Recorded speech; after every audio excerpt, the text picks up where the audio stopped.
Hello everyone, revision സീരീസിലെ strength of മെറ്റീരിയലിലെ last ടോപ്പിക്കാണ് simple bending theory, അതുപോലെ തന്നെ ട്രാൻസ്വേഴ്സ് ഷിയർ എന്നീ ടോപ്പിക്കുകൾ. ഈ ടോപ്പിക്കാണ് നമ്മൾ ഈ ഒരു വീഡിയോയിൽ ഫോക്കസ് ചെയ്യുന്നത്. അപ്പോൾ അതിൽ രണ്ട് പോർഷനും കൂടെ, അതായത് engineering mechanics plus strength of മെറ്റീരിയലാണ് നിങ്ങൾക്ക് 10 മാർക്സിന് സിലബസിൽ പറഞ്ഞിരിക്കുന്നത്. അപ്പോൾ നമുക്ക് ഒരു സിമ്പിൾ ബെൻഡിങ് തിയറി എന്ന് പറയുന്ന ടോപ്പിക്കിൽ ആദ്യമായിട്ട് എന്തൊക്കെയാണ് ആ ഒരു ടോപ്പിക്കിൽ കവർ ചെയ്യുന്നത് നോക്കാം. ഫസ്റ്റ്, സിമ്പിൾ അല്ലെങ്കിൽ പ്യുവർ ബെൻഡിങ് എന്താണെന്നുള്ളതാണ്. സിമ്പിൾ ബെൻഡിങ് എന്ന് പറഞ്ഞു കഴിഞ്ഞാൽ നമ്മൾ കഴിഞ്ഞ ചാപ്റ്ററിൽ പ്യുവർ ടോർഷൻ എന്ന് പറഞ്ഞ പോലെ തന്നെ ഏതാണോ സിമ്പിൾ അല്ലെങ്കിൽ പ്യുവർ പ്ലസ് സം ലോഡിങ് എന്നുള്ളൊരു നെയിം വന്നിട്ടുണ്ടെങ്കിൽ അർത്ഥം ആ ലോഡിങ് മാത്രം അതിൽ ആക്ട് ചെയ്യുന്നതാണ് അല്ലേ. അതായത് ബെൻഡിങ് മൊമെന്റ് മാത്രം ആക്ട് ചെയ്യുന്ന ഒരു സിറ്റുവേഷനാണ് നമ്മൾ എന്ത് പറയുന്നത്, സിമ്പിൾ ബെൻഡിങ് അല്ലെങ്കിൽ പ്യുവർ ബെൻഡിങ് എന്ന് പറയുന്നത്. നമ്മൾ ഓൾറെഡി ബെൻഡിങ് മൊമെന്റും അതുപോലെ തന്നെ ഷിയർ ഫോഴ്സും തമ്മിലുള്ള റിലേഷൻ പഠിച്ചിരുന്നു. Rate of change of bending moment ആണെന്ത് ഷിയർ ഫോഴ്സ് എന്ന് പറയുന്നത് അല്ലേ. അപ്പോൾ ഒരു പർട്ടിക്കുലർ ബീമിൽ പ്യുവർ ബെൻഡിങ് മാത്രമാണ് ആക്ട് ചെയ്യുന്നതെങ്കിൽ കറസ്പോണ്ടിംഗ്ലി ഷിയർ ഫോഴ്സ് എന്തായിരിക്കണം, 0 ആയിരിക്കണം. ഷിയർ ഫോഴ്സ് 0 എന്ന് പറഞ്ഞു കഴിഞ്ഞാൽ അതിനർത്ഥം rate of change of bending moment 0 എന്നാണ്. അപ്പോൾ ഏതിൻ്റെങ്കിലും ഒരു ഡിഫറൻഷ്യൽ 0 ആണെങ്കിൽ that function M must be what, constant ആയിരിക്കണം. ദാറ്റ് ഈസ് ഒരു പ്യുവർ ബെൻഡിങ്ങിൽ ബെൻഡിങ് മൊമെന്റ് എന്തായിരിക്കും, കോൺസ്റ്റന്റ് ആയിരിക്കും. ഇപ്പൊ ബീമിന്റെ ഒരു സർട്ടൻ പോർഷനിൽ പ്യുവർ ബെൻഡിങ് ആണ് ആക്ട് ചെയ്യുന്നത് എന്ന് പറഞ്ഞു കഴിഞ്ഞാൽ അവിടെ ഷിയർ ഫോഴ്സ് 0 ആയിരിക്കും. Correspondingly bending moment will be A constant. അപ്പൊ അതിന് എക്സാമ്പിൾ ആയിട്ട് ഒരു ബേസിക് ആയിട്ടുള്ള ഒരു എക്സാമ്പിൾ ആണ് ഒരു സിംപ്ലി സപ്പോർട്ടഡ് ബീമിൽ ഈക്വൽ ഡിസ്റ്റൻസിൽ 2 പോയിന്റ് ലോഡുകൾ ആക്ട് ചെയ്യുന്ന ഒരു സിറ്റുവേഷൻ. അതിന്റെ ഷിയർ ഫോഴ്സ് ഡയഗ്രാം ആണ് ഇവിടെ കാണുന്നത്. This is the bending moment diagram. ഇപ്പൊ ഷിയർ ഫോഴ്സ് ഡയഗ്രത്തിൽ നോക്കിക്കഴിഞ്ഞാൽ ഇതൊരു സിമെട്രിക് ലോഡിംഗ് ആയതുകൊണ്ട് സപ്പോർട്ട് റിയാക്ഷൻസ് എന്തിന് ഈക്വൽ ആയിരിക്കും, പി ആൻഡ് പി ഈക്വൽ ആയിരിക്കും. ടോട്ടൽ ലോഡിന് ഈക്വൽ ആയിട്ട് രണ്ടായിട്ട് സ്പ്ലിറ്റ് ചെയ്ത് കഴിഞ്ഞാൽ നമുക്ക് സപ്പോർട്ട് റിയാക്ഷൻസ് കിട്ടും. അപ്പോൾ പി ആൻഡ് പി ആണെന്ത്, support reactions. Corresponding shear force diagram നോക്കിക്കഴിഞ്ഞാൽ എ മുതൽ ലെഫ്റ്റ് സപ്പോർട്ട് മുതൽ ആ പോയിന്റ് ലോഡ് വരെ ഒരു കോൺസ്റ്റന്റ് ഷിയർ ഫോഴ്സ് ആയിരിക്കും പി. അതുപോലെ തന്നെ റൈറ്റ് സപ്പോർട്ട് ബി എന്ന് പറയുന്ന പോയിന്റ് സപ്പോർട്ട് മുതൽ കറസ്പോണ്ടിങ് തൊട്ടടുത്തുള്ള പോയിന്റ് ലോഡ് വരെ അഗൈൻ ഒരു മൈനസ് പി തന്നെയായിരിക്കും വരിക. പക്ഷെ in between the point loads, ഈ 2 പോയിന്റ് ലോഡ്സിന് ഇടയ്ക്കുള്ള പോർഷനിൽ നോക്കിക്കഴിഞ്ഞാൽ shear force is 0. Correspondingly we have A constant bending moment P into A. അപ്പോൾ ആ റീജിയനുകളിൽ എവിടെയാണോ ഷിയർ ഫോഴ്സ് ഒരു ഹൊറിസോണ്ടൽ ആയിട്ട് വരുന്നത്, correspondingly we have an inclined bending moment diagram 2 പോർഷനിലും. പക്ഷെ സെൻട്രൽ പോർഷനിൽ ഷിയർ ഫോഴ്സ് 0 ആയതുകൊണ്ട് ബെൻഡിങ് മൊമെന്റ് ഡയഗ്രത്തിന്റെ സ്ലോപ്പ് 0 ആയിരിക്കും. കാരണം ബെൻഡിങ് മൊമെന്റ് ഡയഗ്രത്തിന്റെ സ്ലോപ്പ് ആണെന്ത്, ഷിയർ ഫോഴ്സ് എന്ന് പറയുന്നത്. ഷിയർ ഫോഴ്സ് 0 എന്ന് വെച്ചാൽ ബെൻഡിങ് മൊമെന്റ് ഡയഗ്രത്തിന്റെ സ്ലോപ്പ് 0. സ്ലോപ്പ് 0 എന്ന് വെച്ചാൽ horizontal line. Horizontal line means bending moment is a constant, P into A is a constant. അപ്പോൾ ഈ mid portion of the beam in between the 2 point loads അതൊരു pure bending condition ആണ്. കാരണം അവിടെ bending moment constant ആണ്, shear force 0 ആണ്. അപ്പൊ ഇത്തരത്തിലുള്ള ബീമിന്റെ എൻറ്റയർ ലെങ്ത്തിലെ പ്യുവർ ബെൻഡിങ് വരുന്നില്ലെങ്കിലും അതിന്റെ ചില സെർട്ടൺ റീജൻസ് നമുക്ക് എന്തായിട്ട് ഡിസൈൻ ചെയ്യാൻ പറ്റും, പ്യുവർ ബെൻഡിങ് തിയറിയെ ബേസ് കൊണ്ട് ഡിസൈൻ ചെയ്യാനായിട്ട് പറ്റും. നമുക്ക് ഡിഫൈൻ ചെയ്യാനുള്ള 2 ടേംസുകളാണ് ന്യൂട്രൽ ലെയറും ന്യൂട്രൽ ആക്സിസും. ന്യൂട്രൽ ലെയർ എന്ന് പറഞ്ഞാൽ ഇപ്പൊ ഇവിടെ നോക്കിക്കഴിഞ്ഞാൽ ഒരു ബീമിനെ ബെൻഡ് ചെയ്തിരിക്കുന്ന ഒരു പൊസിഷനാണ് ഇവിടെ വരച്ചിരിക്കുന്നത്. ആ പ്യുവർ ബെൻഡിങ് വന്നിരിക്കുന്ന റീജൻ ആണ് വരച്ചിരിക്കുന്നത്. അപ്പൊ അതിന്റെ ടോപ്പ് പോർഷൻ നോക്കിക്കഴിഞ്ഞാൽ ഇനീഷ്യലി ബീം ഒരു സ്ട്രെയിറ്റ് ബീമായിരുന്നു.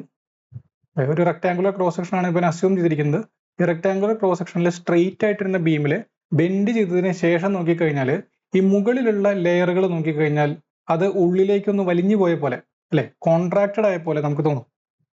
ഇനീഷ്യൽ ലെങ്ത്തിൽ നിന്ന് കുറച്ചൊന്ന് ഉള്ളിലേക്ക് ചുരുങ്ങിയ പോലെയാണ്. നേരെ മറിച്ച് ബോട്ടം ലെയർ ഒക്കെ നോക്കിക്കഴിഞ്ഞാൽ ആ ബീമിന്റെ ഒരു ഇലോങ്ങേഷൻ, ഒരു സ്ട്രെച്ചിങ് വന്ന പോലെയാണ് അതിരിക്കുന്നത്. അപ്പൊ ഇത്തരത്തില് ഒരു certain region of the beam is under compression, opposite സൈഡിൽ ടെൻഷൻ ആണ് വരുന്നത്. ഇതാണ് ബെൻഡിങ്ങിലൂടെ കടന്നു പോകുമ്പോൾ ഒരു ബീമിന് സംഭവിക്കുന്ന ഒരു ഡീഫർമേഷന്റെ ഒരു പ്രത്യേകത എന്ന് പറയുന്നത്. ഒരു കോമൺ നേച്ചറുള്ള ഡീഫർമേഷൻ അല്ല, ഒന്നുകിൽ ഒരു സൈഡിൽ ടെൻഷനും ഒരു സൈഡിൽ കംപ്രഷനും ആയിരിക്കും ഫീൽ ചെയ്യുക. അപ്പൊ അങ്ങനെ നോക്കിക്കഴിഞ്ഞാൽ ഏതോ ഒരു സർട്ടൻ ലെയറിൽ there is neither compression nor tension. ടെൻഷനോ കംപ്രഷനോ ഇല്ലാത്ത ഒരു ലെയർ നമുക്ക് ഇൻ ബിറ്റ്വീൻ ദീസ് 2 റീജിയൻസ് നമുക്ക് കണ്ടുപിടിക്കാനായിട്ട് പറ്റും. That layer is called neutral layer അല്ലെങ്കിൽ ന്യൂട്രൽ സർഫസ് എന്ന് ഇവിടെ മാർക്ക് ചെയ്തിരിക്കുന്നതാണ്. ന്യൂട്രൽ സർഫസ് അല്ലെങ്കിൽ ന്യൂട്രൽ ലെയർ. അപ്പോൾ ബീമിന്റെ ഒരു പ്യുവർ ബെൻഡിങ്ങിലൂടെ കടന്നു പോകുന്ന സമയത്ത് ഏതൊരു ലെയറിലാണോ ടെൻഷനോ കംപ്രഷനോ ഫീൽ ചെയ്യാത്തത്, that layer is called neutral layer or neutral surface. ഇനി ആ ന്യൂട്രൽ സർഫസ്, ഞാൻ ഈ ബീമിന്റെ ഒരു ക്രോസ് സെക്ഷൻ വരയ്ക്കുകയാണെങ്കിൽ ആ ന്യൂട്രൽ ലെയറും ഈ ക്രോസ് സെക്ഷനും തമ്മിൽ മീറ്റ് ചെയ്യുന്ന ഒരു ലൈൻ ഇവിടെ കാണാം. That line is called neutral axis. Okay, ഒരു ലെയറും ഒരു പ്ലെയിൻ സർഫസും വേറൊരു പ്ലെയിനും തമ്മിൽ പരസ്പരം ഇന്റർസെക്ട് ചെയ്യുമ്പോൾ ഒരു ലൈൻ ആയിരിക്കും വരിക. ആ ലൈനിനെ വിളിക്കുന്ന പേരാണ് ന്യൂട്രൽ ആക്സിസ് എന്ന് പറയുന്നത്. ഇപ്പൊ ബീമിന്റെ തന്നെ ഒരു ക്രോസ് സെക്ഷനിൽ ന്യൂട്രൽ ലെയർ ഞാൻ കാണുന്നത് ഒരു ലൈൻ ആയിട്ടാണ്. That line is called neutral axis. Okay, ഇപ്പൊ ന്യൂട്രൽ ആക്സിസിന്റെ പ്രത്യേകത എന്താണ്? The layer of beam which undergoes no deformation during bending is called neutral layer. Intersection of neutral layer with the cross section of the beam is called neutral axis. ഇനി ഈ ലെയറിന്റെ പ്രത്യേകത എന്താ? അവിടെ ഡീഫർമേഷൻ zero ആണ്, അതായത് സ്ട്രെസ്സും സ്ട്രെയിനും ഒക്കെ എന്തായിരിക്കും? സീറോ ആയിരിക്കും. ഇനി മറ്റൊരു പ്രത്യേകത, എവിടെയാണ് ഇതിന്റെ പൊസിഷൻ വരുന്നതെന്ന് ചോദിച്ചു കഴിഞ്ഞാൽ it coincides with centroidal axis of the body. അതായത് നമ്മൾ നേരത്തെ വരച്ച ഒരു റെക്ടാങ്കുലർ ക്രോസ് സെക്ഷൻ ആണ് ഞാൻ കൺസിഡർ ചെയ്യുന്നതെങ്കിൽ റെക്ടാങ്കിൾ ക്രോസ് സെക്ഷനിലെ സെൻട്രോയിഡിൽ കൂടെ പാസ് ചെയ്യുന്ന ഒരു ഹൊറിസോണ്ടൽ ലെയർ ആയിരിക്കും ന്യൂട്രൽ ആക്സിസ് എന്ന് പറയുന്നത്. ദെൻ ഒരു ട്രയാങ്കുലർ ക്രോസ് സെക്ഷൻ ആണെന്ന് വിചാരിക്കാം. ട്രയാങ്കുലർ ക്രോസ് സെക്ഷന്റെ സെൻട്രോയിഡ് എവിടെയാണ്? ബേസിൽ നിന്ന് 1/3 ഹൈറ്റിലാണ് നിൽക്കുന്നത്. So this is the neutral layer, neutral axis. Then ഒരു സർക്കുലർ ക്രോസ് സെക്ഷൻ ആണെങ്കിലോ സർക്കുലർ ക്രോസ് സെക്ഷന്റെ സെൻട്രിൽ കൂടെ പാസ് ചെയ്യുന്ന ഹൊറിസോണ്ടൽ ആക്സിസ് വരച്ചു കഴിഞ്ഞാൽ that is the neutral axis. ഇപ്പൊ ജനറലി ഒരു ബീം അതിന്റെ ന്യൂട്രൽ ആക്സിസ് കിടക്കുന്നത് എവിടെയായിരിക്കും? ഇപ്പൊ ജനറലി ഒരു ക്രോസ് സെക്ഷൻ, ഒരു ഇറഗുലർ ക്രോസ് സെക്ഷൻ വരയ്ക്കുകയാണ്, നിങ്ങൾ അതിന്റെ സെൻട്രോയിഡ് ലൊക്കേറ്റ് ചെയ്തു എങ്കിൽ ആ സെൻട്രോയിഡിൽ കൂടെ പാസ് ചെയ്യുന്ന ഒരു ആക്സിസ് വരച്ചു കഴിഞ്ഞാൽ this is generally the neutral axis of the body. Okay, so it coincides with the neutral axis of the body. Now what are the assumptions in the theory of simple bending? First one is material is homogeneous and isotropic. Material throughout mechanical properties and value ഒരു single value ആയിരിക്കും in any direction. Young's modulus is same in tension and compression. അപ്പോൾ ഇവിടെ രണ്ട് opposite നേച്ചറുള്ള ഡീഫർമേഷൻ different ലെയേഴ്സിൽ വരുന്നുണ്ട്. ഒരു സൈഡിൽ tension, ഒരു സൈഡിൽ കംപ്രഷൻ ആണ് വരുന്നത്. അപ്പൊ അതുകൊണ്ട് തന്നെ ഈ രണ്ട് കേസിലും ഞാൻ കാൽക്കുലേറ്റ് ചെയ്യുന്ന യങ്സ് മോഡുലസിന്റെ വാല്യൂ എന്തായിരിക്കണം? സെയിം ആയിരിക്കണം. Stresses are within elastic limit, അതായത് Hooke's law is applicable. The beam is under pure bending, no other loads are considered. ബീമിന്റെ സെൽഫ് വെയിറ്റോ ബീമിലേക്ക് വരുന്ന എന്തെങ്കിലും ഷിയർ ഫോഴ്സുകളോ ഒന്നും ഞാൻ കൺസിഡർ ചെയ്യുന്നില്ല. Only considering bending moment. All transfer sections remain plane after bending. ഇതെന്താണെന്ന് നമുക്ക് നോക്കാം. അപ്പൊ നേരത്തെ വരച്ച ഒരു ബീമിന്റെ ക്രോസ് സെക്ഷൻ ആണിത്. This is a rectangular cross section of the beam. ഇതാണ് നിങ്ങളുടെ ന്യൂട്രൽ ആക്സിസ്. ഒരു ബീം ബെൻഡ് ആകുന്ന സമയത്ത് ഒന്നുകിൽ അതിന്റെ ക്രോസ് സെക്ഷൻ ഇങ്ങനെ റൊട്ടേറ്റ് ആവാം, മുകളിലേക്ക് റൊട്ടേറ്റ് ആവാം, അല്ലെങ്കിൽ താഴേക്ക് റൊട്ടേറ്റ് ആവാം. ഇതാണ് ബേസിക്കലി നടക്കുക.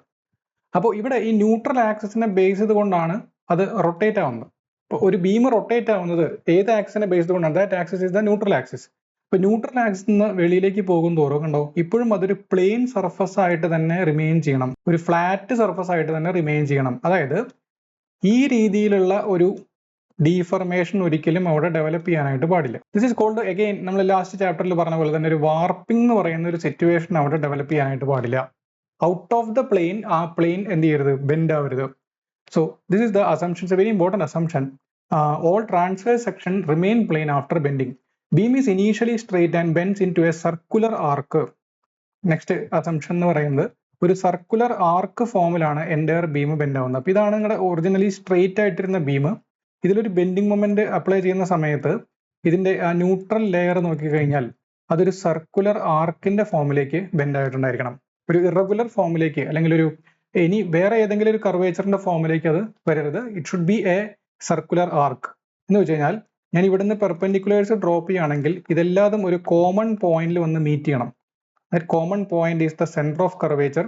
ആ സെന്റർ ഓഫ് കർവേച്ചറിൽ നിന്ന് അങ്ങോട്ടേക്കുള്ള radial distance must be constant for any position of the beam. This is called this is the last assumption. One more assumption. Cross section of the beam is symmetric about the plane of loading. That means consider a beam with a rectangular cross section. ഇവിടെ ഒരു vertical axis of symmetry അതിനുണ്ട് അല്ലെ? ഈ vertical axis, അതായത് ഈ rectangle എന്ന് പറയുന്നത് ഈ വെർട്ടിക്കൽ ആക്സിന്റെ രണ്ട് സൈഡും ഒരുപോലെയാണ്. ഈ ഒരു വെർട്ടിക്കൽ ആക്സിലായിരിക്കണം ലോഡ് ആക്ട് ചെയ്യേണ്ടത്. മനസ്സിലായോ? എല്ലാ ക്രോസ് സെക്ഷന്റെയും വെർട്ടിക്കൽ ആക്സിലായിരിക്കണം ലോഡ്. അപ്പോൾ യു ഡി എൽ ആണെങ്കിലും പോയിന്റ് ലോഡ് ആണെങ്കിലും ഒരു യു വി എൽ ആണെങ്കിലും ഒക്കെ ഈ ഒരു വെർട്ടിക്കൽ ലൈനിൽ, ഈ സിമെട്രി ലൈനിലായിരിക്കണം എപ്പോഴും ലോഡ് ആക്ട് ചെയ്യേണ്ടത്. അത് ഇങ്ങോട്ട് മാറി ആക്ട് ചെയ്യാൻ, ഒരു എഡ്ജിൽ പോയിട്ട് ആക്ട് ചെയ്യാനൊന്നും പാടില്ല. So the load always acts about the vertical axis of symmetry. So these are the assumptions in the theory of simple bending. ഇനി നമുക്ക് ഈ ഒരു ചാപ്റ്ററിലെ പ്രധാനപ്പെട്ട ഇക്വേഷൻ ആണ് ബെൻഡിങ് ഇക്വേഷൻ അല്ലെങ്കിൽ ഫ്ലക്സ്വർ ഫോർമുല എന്ന് പറയുന്ന equation. Flexure formula. So what is bending equation or flexure formula? M by I is equal to sigma by y is equal to E by R. എന്തൊക്കെയാണ് ഈ ഒരു ടേംസുകൾ? അതിൽ ഒന്നാമത്തെ ടേമാണ് M means the bending moment. നമ്മൾ പറഞ്ഞൊരു constant bending moment act ചെയ്യുന്ന റീജിയൻ ആണ് സിമ്പിൾ ബെൻഡിങ് എന്ന് പറയുന്നത്. ആ സിമ്പിൾ ബെൻഡിങ്ങിൽ എത്ര ബെൻഡിങ് മൊമെന്റ് ആണ് ആ റീജിയനിൽ ആക്ട് ചെയ്യുന്നത്, that is the value of M. ഇനി ഐ എന്ന് പറയുന്നത് moment of inertia of the section about neutral axis. ഇപ്പൊ ഒരു റെക്ടാങ്കുലർ ക്രോസ് സെക്ഷൻ ആണെങ്കിൽ ഞാൻ പറഞ്ഞിരുന്നു ഇതാണ് അതിന്റെ ന്യൂട്രൽ ആക്സിസ് എന്ന് പറഞ്ഞു. ബി ആൻഡ് എച്ച് ആണ് അതിന്റെ ഡയമെൻഷൻ എങ്കിൽ what is the moment of inertia? B H cube by 12 ആണ്. ഒരു ട്രയാങ്കുലർ ക്രോസ് സെക്ഷൻ ആണ്, having height H and breadth B ആണ്, ബേസ് വിഡ്ത്ത് ബി ആണെങ്കിൽ ഇതാണ് അതിന്റെ ന്യൂട്രൽ ആക്സിസ് ആയിട്ട് ആക്ട് ചെയ്യുന്നത്. Moment of inertia is B H cube by 36. ഒരു സർക്കുലർ ക്രോസ് സെക്ഷൻ ആണ്, ഇതാണ് അതിന്റെ ന്യൂട്രൽ ആക്സിസ്. അങ്ങനെയാണെങ്കിൽ പൈ ഡി റീസ്റ്റ് 4 ബൈ 64 ആണ്. ഡി ഈസ് ദ ഡയമീറ്റർ, അതിന്റെ moment of inertia about neutral axis. Then sigma എന്ന് പറയുന്നത് bending stress at a layer Y distant from neutral axis. ഇപ്പൊ ഞാൻ ഈ എക്സാമ്പിൾ റെക്ടാങ്കുലർ ക്രോസ് സെക്ഷനിൽ neutral ആക്സിസിൽ നിന്ന് ഒരു വൈ ഡിസ്റ്റൻസിലുള്ള ഒരു ലെയർ ഞാൻ കൺസിഡർ ചെയ്യുകയാണെങ്കിൽ, അവിടെയുള്ള ബെൻഡിങ് സ്ട്രെസ് ആണ് സിഗ്മ. അപ്പൊ പ്രത്യേകം ശ്രദ്ധിക്കുക, ബെൻഡിങ് കാരണം ഡെവലപ്പ് ചെയ്യുന്നത് നോർമൽ സ്ട്രെസ് ആണ്. കാരണം ഒരു ബെൻഡിങ് കാരണം സർട്ടൺ റീജിയണിൽ കോൺട്രാക്ഷൻ അല്ലെ ലെങ്തിലാണ് ചേഞ്ചസ് വരുന്നത്. അപ്പോൾ നേരത്തെ നമ്മൾ ടോർഷന്റെ ചാപ്റ്ററിൽ കണ്ട പോലെ ഒരു ആംഗുലാർ മൂവ്മെന്റുകളല്ല ഇവിടെ ഓരോ ലെയറിനും സംഭവിക്കുന്നത്. ഒന്നെങ്കിൽ ഒരു കോൺട്രാക്ഷൻ അല്ലെങ്കിൽ ഒരു ഇലോങ്ങേഷൻ. ആ കോൺട്രാക്ഷൻ ഇലോങ്ങേഷൻ എന്നൊക്കെ പറയുന്നത് ഒരു ലോഞ്ചിറ്റ്യൂഡിനൽ സ്ട്രെയിൻ ഡെവലപ്പ് ചെയ്യുന്ന ഒരു ഡീഫർമേഷൻ ആണ്. ആ ലോഞ്ചിറ്റ്യൂഡിനൽ സ്ട്രെയിനിന് കറസ്പോണ്ടിങ് ആയിട്ട് നമുക്ക് ഒരു ലോഞ്ചിറ്റ്യൂഡിനൽ സ്ട്രെസ് അല്ലെങ്കിൽ ഒരു നോർമൽ സ്ട്രെസ് ആണ് ഡെവലപ്പ് ചെയ്യുക. അപ്പൊ ടോർഷൻ കാരണം ഷിയർ സ്ട്രെസ്സും ബെൻഡിങ് കാരണം നോർമൽ സ്ട്രെസ്സും ആണ് ഡെവലപ്പ് ചെയ്യുന്നത്. അപ്പോൾ ന്യൂട്രൽ ആക്സിസിന്റെ രണ്ട് സൈഡിലും അതിന്റെ നേച്ചർ ഡിഫറെന്റ് ആയിരിക്കുന്നു മാത്രം. ഒരു സൈഡിൽ ടെൻഷനും ഒരു സൈഡിൽ കംപ്രഷൻ ആയിരിക്കുന്നു മാത്രം. ഇനി യങ്സ് മോഡുലസിന്റെ വാല്യൂ ഇ ആണ്. അതിന് ത്രൂ ഔട്ട് ഒറ്റ സിംഗിൾ വാല്യൂ മാത്രം മതി. കാരണം രണ്ട് assumptions, material is homogeneous and isotropic, മാത്രമല്ല ടെൻഷൻ സൈഡിലും കംപ്രഷൻ സൈഡിലും ഒരേ വാല്യൂ ഓഫ് യങ്സ് മോഡുലസ് ആണ് നമ്മൾ കൺസിഡർ ചെയ്യുന്നത്. R is the radius of curvature after bending. ആ റേഡിയസ് ഓഫ് കർവേച്ചർ മെഷർ ചെയ്യുന്നത് ന്യൂട്രൽ ലെയറിലേക്കാണ്. കൺസിഡർ ഇങ്ങനെയാണ് ആ ബീം ബെൻഡ് ആകുന്നത് അല്ലെ, ഇത്തരത്തിലാണ് ആ ബീം ബെൻഡ് ആയിട്ടിരിക്കുന്നത്. ഇതിൽ നിങ്ങൾ ആ ന്യൂട്രൽ ലെയർ കൺസിഡർ ചെയ്യുക. ഈ ന്യൂട്രൽ ലെയറിലേക്കുള്ള റേഡിയസ് ഓഫ് കർവേച്ചർ ആണ് ആർ എന്ന് പറയുന്നത്. സെന്റർ ഓഫ് കർവേച്ചറിൽ നിന്ന് അവിടേക്കുള്ള റേഡിയൽ ഡിസ്റ്റൻസ്, ന്യൂട്രൽ ലെയറിലേക്കുള്ള റേഡിയൽ ഡിസ്റ്റൻസ് ആണ് ആർ എന്ന് പറയുന്നത്. ഇത്രയും ടേംസുകൾ അതിൽ എഴുതാം. ഇതിൽ നിന്ന് പ്രധാനപ്പെട്ട observation, bending stress varies linearly with distance from neutral axis. എന്താണ് M by I is equal to sigma by Y. That implies sigma is equal to m into y by I, or sigma is proportional to y.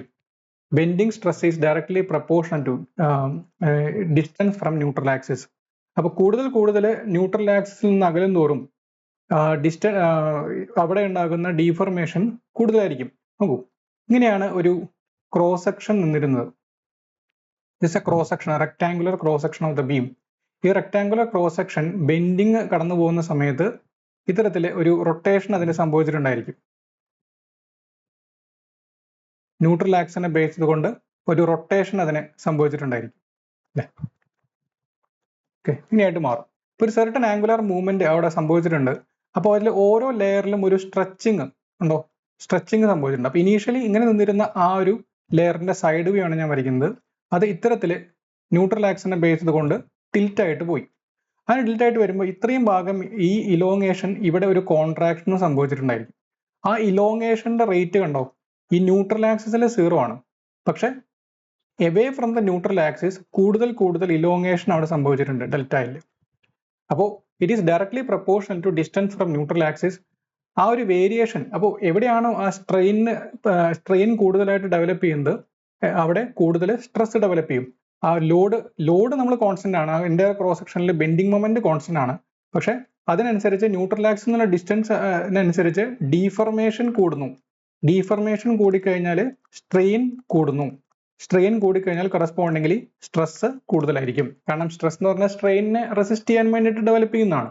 അപ്പൊ അതുകൊണ്ട് തന്നെ neutral ആക്സിൽ നിന്ന് അകലും തോറും strain എങ്ങനെയാണോ വാരി ചെയ്യുന്നത് അതുപോലെ തന്നെ ആയിരിക്കും സ്ട്രെസ്സും വാരി ചെയ്യുക. Therefore this is the variation. ഇതാണ് ഇവിടെ ന്യൂട്രൽ ആക്സിസ് ആയിട്ട് വരുന്ന ആ ഒരു പോയിന്റ് സെൻട്രോയിഡ്. അതിൽ നിന്ന് അകലും തോറും കണ്ടോ value of sigma increases to a maximum value at the outer layer. ഇനി ഓപ്പോസിറ്റ് നേച്ചറിൽ ലീനിയർ ആയിട്ട് ഇങ്ങോട്ടും എക്സ്റ്റെൻഡ് ചെയ്യും. കാരണം ഒരു സൈഡിൽ കംപ്രഷൻ ആണ് ഇവിടെ കാണിച്ചിരിക്കുന്നത്, അടുത്ത സൈഡിൽ അപ്പോൾ എന്ത് കാണിക്കണം? ടെൻഷൻ കാണിക്കണം, ഒരു ഇലോങ്ങേഷൻ പോലെ കാണിക്കും.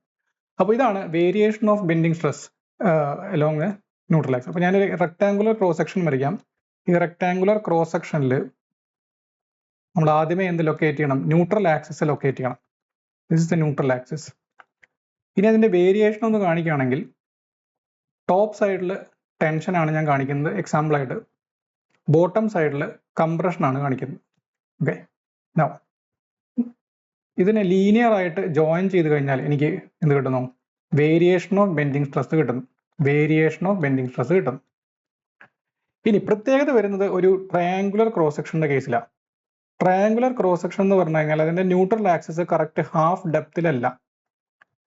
ഇപ്പൊ മുകളിലേക്കുള്ള ഡിസ്റ്റൻസ് എന്ന് പറയുന്നത് 2h/3 ആണ്, ബോട്ടത്തിലേക്കുള്ള ഡിസ്റ്റൻസ് എന്ന് പറയുന്നത് സിംപ്ലി h/3 ആണ്.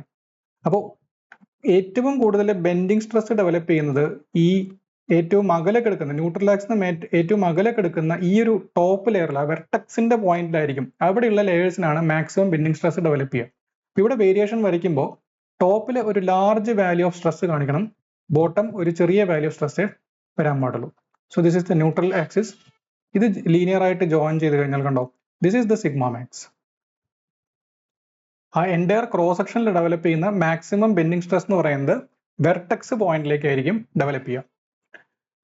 So bending stress is maximum at a layer which is farthest from the neutral axis. Next ഒരു ടേം ആണ് moment of resistance. Moment of resistance എന്ന് പറഞ്ഞു കഴിഞ്ഞാൽ sigma max into I divided by Y max. ശ്രദ്ധിക്കും, നമുക്ക് എങ്ങനെയായിരുന്നു bending equation? Bending equation was m/i is equal to sigma by Y. മാത്രമല്ല ഇതിൽ നിന്ന് സിഗ്മയുടെ ഇക്വേഷൻ എഴുതി കഴിഞ്ഞാൽ m into Y divided by I ആയിരിക്കും. എവിടെയാണ് ബെൻഡിങ് സ്ട്രെസ് മാക്സിമം ആകുന്നത്? Maximum distance from the neutral ആക്സിലാണ്. So sigma max is equal to m into Y max by I. corresponding value of m is sigma max into I divided by y max. ഈ ഒരു value of എമ്മിന്റെ പ്രത്യേകത എന്താ? ഒരു ബീമിൽ ഞാൻ apply ചെയ്യുന്ന external load കാരണം അവിടെ ഒരു ബെൻഡിങ് മൊമെന്റ് ജനറേറ്റ് ചെയ്യുന്നു. ഞാൻ അപ്ലൈ ചെയ്യുന്ന എക്സ്റ്റേണൽ ലോഡ് ഇൻക്രീസ് ചെയ്ത് വരുമ്പോൾ ആ ബെൻഡിങ് മൊമെന്റിന്റെ വാല്യൂ ഇൻക്രീസ് ചെയ്ത് വരുന്നു. ഏതോ ഒരു പർട്ടിക്കുലർ വാല്യൂ ഓഫ് ബെൻഡിങ് മൊമെന്റിൽ ആ മെറ്റീരിയലിൽ അലോ ചെയ്തിരിക്കുന്ന മാക്സിമം സ്ട്രെസ് ഡെവലപ്പ് ചെയ്തിരുന്നു. ഫോർ എക്സാമ്പിൾ ഒരു മൈൽഡ് സ്റ്റീൽ ഒരു 250 MPa ആണ് ഞാൻ മാക്സിമം അലോ ചെയ്യുന്നത്. ഇതിനേക്കാൾ സ്ട്രെസ് കൂടിക്കഴിഞ്ഞാൽ ആ മെറ്റീരിയൽ ഫെയിലിയർ സംഭവിക്കും എന്നാണ് ഒരു ക്രൈറ്റീരിയ ഞാൻ അവിടെ വെച്ചിട്ടുണ്ട്. അപ്പോൾ ഞാൻ അതിനനുസരിച്ച് ബെൻഡിങ് മൊമെന്റ് ഇൻക്രീസ് ചെയ്ത് വരുമ്പോൾ ഏതൊരു പർട്ടിക്കുലർ വാല്യൂ ഓഫ് ബെൻഡിങ് മൊമെന്റിൽ ആ മൈൽഡ് സ്റ്റീലിന്റെ ബീമിൽ ഡെവലപ്പ് ചെയ്യുന്ന ബെൻഡിങ് സ്ട്രെസ് ഏത് വാല്യൂയിലേക്ക് എത്തിക്കഴിഞ്ഞു? 250 MPa എത്തിക്കഴിഞ്ഞു. അങ്ങനെയാണെങ്കിൽ അതാണ് ആ ബീമിന് താങ്ങാൻ പറ്റുന്ന മാക്സിമം ബെൻഡിങ് മൊമെന്റിന്റെ വാല്യൂ. ആ വാല്യൂവിനാണ് നമ്മൾ മൊമെന്റ് ഓഫ് റെസിസ്റ്റൻസ് എന്ന് പറയുന്നത്. പക്ഷെ ചെറിയ വ്യത്യാസങ്ങൾ പല ടെക്സ്റ്റ് ബുക്കിലും കണ്ടിട്ടുണ്ട്. ഇതിനെ മൊമെന്റ് ക്യാരിയിങ് കപ്പാസിറ്റി എന്നും പറയാറുണ്ട്. Moment carrying capacity, moment carrying capacity. Okay, moment carrying capacity എന്ന് വെച്ച് കഴിഞ്ഞാൽ ഇതാണ് ആ ബീമിന്റെ മാക്സിമം മൊമെന്റ് താങ്ങാൻ പറ്റുന്ന moment. That is called moment carrying capacity. അപ്പോൾ മൊമെന്റ് ക്യാരിയിങ് കപ്പാസിറ്റി ചോദിച്ചാലും ഇക്വേഷൻ ഒക്കെ സെയിം തന്നെ. ഇനി മൊമെന്റ് ഓഫ് റെസിസ്റ്റൻസ് പല ബുക്കിലും കണ്ടിരിക്കുന്നത് ഈ വാല്യൂ ഓഫ് എമ്മിനെ തന്നെയാണ് മൊമെന്റ് ഓഫ് റെസിസ്റ്റൻസ് എന്ന് പറയുന്നത്. അതായത് ഞാൻ അപ്ലൈ ചെയ്ത ബെൻഡിങ് മൊമെന്റ് അതിലൊരു സെർട്ടൺ സ്ട്രെസ് ഡെവലപ്പ് ചെയ്യുന്നു. തിരിച്ചു പറയുകയാണെങ്കിൽ ഒരു certain value of stress develop ചെയ്യാനായിട്ട് എത്ര ബെൻഡിങ് മൊമെന്റ് ഞാൻ അതിൽ അപ്ലൈ ചെയ്തിരിക്കുന്നു, that is called moment of resistance. അപ്പോൾ രണ്ടും അങ്ങനെ ഡിസ്റ്റിംഗ്വിഷ് ചെയ്ത് ചില ബുക്കിൽ പറയുന്നില്ല. അപ്പോൾ രണ്ടിലും അൾട്ടിമേറ്റ്ലി നമുക്ക് വേണ്ടത് എന്താ? ഇതിന്റെ ലിമിറ്റിംഗ് വാല്യൂ എത്ര എന്നുള്ളതാണ്, അല്ലെ? അതായത് മാക്സിമം അതിന് എത്ര താങ്ങാൻ പറ്റും എന്നുള്ളൊരു വാല്യൂ ആണ് മൊമെന്റ് ക്യാരിയിങ് കപ്പാസിറ്റി. ചില ബുക്കിൽ മൊമെന്റ് ഓഫ് റെസിസ്റ്റൻസ് എന്നും പറഞ്ഞിരിക്കുന്നത്. എന്തായാലും അത് കാണാനുള്ള ഫോർമുല ഇതാണ്, sigma max into I divide by Y max എന്ന് പറയുന്നതാണ്. ഇനി ഇതിൽ ഞാൻ ഇതിനൊന്ന് മോഡിഫൈ ചെയ്യുകയാണെങ്കിൽ M is equal to sigma max into, ഞാൻ ഈ ടേമിനെ ഒന്ന് ഗ്രൂപ്പ് ചെയ്യാണ്, I divided by Y max എന്നുള്ളതൊന്ന് ഗ്രൂപ്പ് ചെയ്തു. ആ ഗ്രൂപ്പ് ചെയ്യാൻ കാരണം എന്താണെന്ന് വെച്ച് കഴിഞ്ഞാൽ ഇത് പ്യുവർലി ഒരു ജോമെട്രിക്കൽ പാരാമീറ്റർ ആണ്. ഒരു ജോമെട്രിക്കൽ പാരാമീറ്റർ ആണ്. അവിടെ വേറെ മെറ്റീരിയൽ പ്രോപ്പർട്ടീസോ ഒന്നും വരുന്ന ഒരു ടേം അല്ല ഇത്, ആ റേഷ്യോ. അപ്പോൾ ഞാൻ എടുത്തിരിക്കുന്ന ബീമിന്റെ ഡയമെൻഷൻസിനെ മാത്രം ഡിപ്പെൻഡ് ചെയ്യുന്ന ഈ ഒരു റേഷ്യോ വിളിക്കുന്ന പേരാണ് section modulus of the beam, generally represented as Z. Section modulus of the beam, ratio of moment of inertia of the section about a neutral axis to the maximum distance of the layer from the neutral axis. അപ്പോൾ Z is equal to what? I/Y max. അപ്പോൾ moment of inertia നമ്മൾ millimeter to the power 4 പറയാ. ഇത് മില്ലിമീറ്ററിലാണെങ്കിൽ millimetre cube ആണ് അതിന്റെ practical unit ആയിട്ട് നമ്മൾ പറയുന്നത്. മില്ലിമീറ്റർ ക്യൂബിലാണ് സെക്ഷൻ മോഡുലസ് റെപ്രസെന്റ് ചെയ്യുക. Strength of a section is directly proportional to the section modulus. തൊട്ട് മുന്നേ എഴുതിയ equation M is equal to sigma max into Z എന്ന് എഴുതി കൂടെ. I/Y max നെ Z എന്ന് എഴുതി. അപ്പോൾ നോക്കൂ, ഇതിനെ ഞാൻ മൊമെന്റ് ക്യാരിയിങ് കപ്പാസിറ്റി എന്ന് പറഞ്ഞത് മാക്സിമം ക്യാരി ചെയ്യാൻ പറ്റുന്ന മൊമെന്റ് ആണ് M. അപ്പോൾ അത് എന്തിന് പ്രൊപ്പോർഷണൽ ആണ്? ഈ Z-ന് പ്രൊപ്പോർഷണൽ ആണ്. ഞാൻ ഈ വാല്യൂ ഓൾറെഡി ഫിക്സ് ചെയ്തു. മൈൽഡ് സ്റ്റീൽ 250 MPa എന്ന് ഞാൻ ഫിക്സ് ചെയ്ത് കഴിഞ്ഞാൽ സിഗ്മ മാക്സ് പിന്നെ എനിക്ക് മാറ്റാൻ പറ്റില്ല. അപ്പോൾ ഇനി എന്ത് ചേഞ്ച് ചെയ്യാം? അതിന്റെ ക്രോസ് സെക്ഷൻ വാരി ചെയ്തുകൊണ്ട് Z-ന്റെ വാല്യൂ മാറ്റാം. Z-ന്റെ വാല്യൂ കൂട്ടി കൂട്ടി വരുന്നതിനനുസരിച്ച് അതിന് താങ്ങാൻ പറ്റുന്ന മൊമെന്റിന്റെ വാല്യൂയും അതിനനുസരിച്ച് കൂടി വരും. സോ കൂടുതൽ ലോഡ് ക്യാരി ചെയ്യാൻ പറ്റുന്നതുകൊണ്ട് അതിന് കൂടുതൽ സ്ട്രെങ്ത് ഉണ്ടെന്ന് പറയും. അപ്പോൾ strength of a beam is directly proportional to what? Section modulus of the beam. ഇനി ചില സ്റ്റാൻഡേർഡ് സെക്ഷൻസിന്റെ സെക്ഷൻ മോഡുലസ് നമുക്ക് നോക്കാം. ഒന്ന്, rectangular cross section of breadth B and height H. Z is equal to what? BH²/6 ആയിരിക്കും. അത് എങ്ങനെയാ വന്നതെന്ന് നോക്കാം. I/Y max അല്ലേ നമുക്ക് വേണ്ടത്. I/Y max എന്ന് വെച്ച് കഴിഞ്ഞാൽ BH³/12 divided by H/2. H/2 എന്ന് പറയുന്നത് ന്യൂട്രൽ ആക്സിസിൽ നിന്ന് ആ മാക്സിമം ലെയറിലേക്കുള്ള ഡിസ്റ്റൻസ് H/2. ഇത് ചെയ്യുമ്പോഴാണ് നമുക്ക് BH²/6 എന്ന് വരുന്നത്.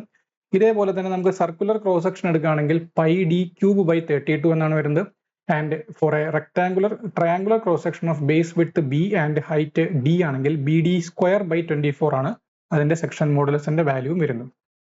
ഇനി നെക്സ്റ്റ് ഒരു കൺസെപ്റ്റ് ആണ് കോമ്പോസിറ്റ് അല്ലെങ്കിൽ ഫ്ലിച്ചഡ് ബീംസ് എന്ന് പറയുന്ന concept. Next is composite or flitched beam.